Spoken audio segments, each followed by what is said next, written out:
In this tutorial, I'm going to talk about the basics of the Adobe Bridge. What is it, why you use it, and how you use it. At its core, it's a browsing system. It's a way for you to look at contents of your hard drive, attached drives, even network devices, and gives you a visual way of seeing content and working with it with other applications within CS3.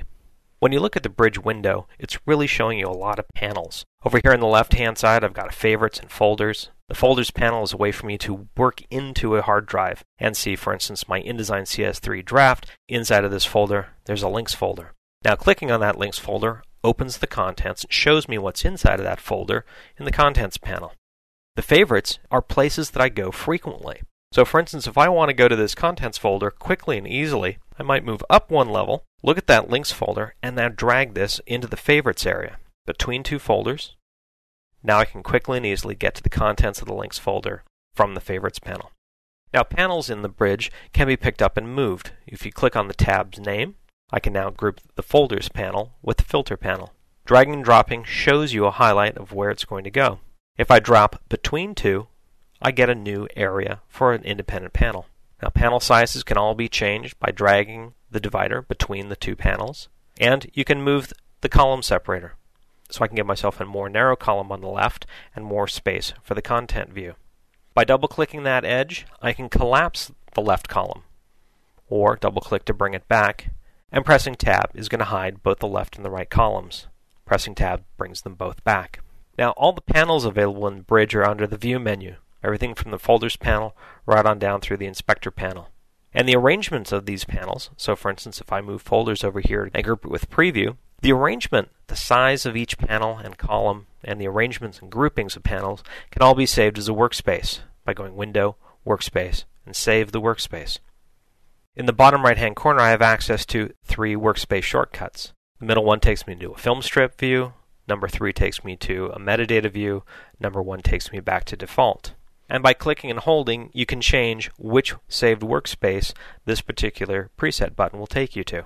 So now I've set button 3 to take me to a specific workspace. Let's go back to the default by clicking preset 1. And now we can use the slider bar to change the size of the previews in the Bridge.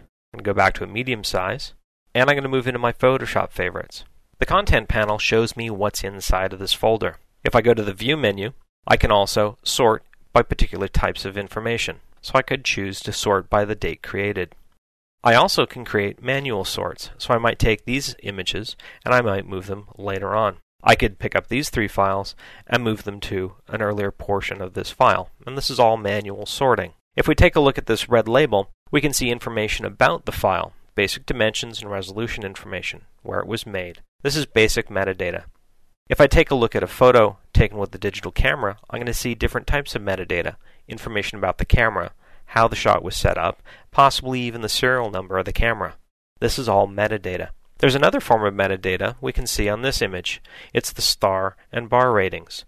This information can be applied with the label menu, so I can apply a 3-star rating, and I could apply a yellow label.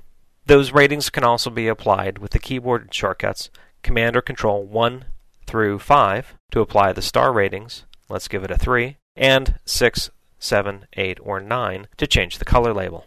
Once I've added this type of metadata, I can use the filter panel to help me find content quickly and easily. So by going to the filter menu, if I click on blue, I can see there are 3 images, and sure enough, there they are. If I also add the yellow label, I can see 10 images, and I can filter this and say, show me only 4-star, or 3-star, or both. So the filter panel helps me sort and find content quickly and easily. I'm going to clear the filters now. We talked quickly about what's under the View menu and the Label menu. The Tools menu gives you access to automation, for instance, making Photoshop do things or making InDesign do things. The Tools menu also allows you to start a meeting using Acrobat Connect. This can also be done from the Favorites panel by clicking Start Meeting.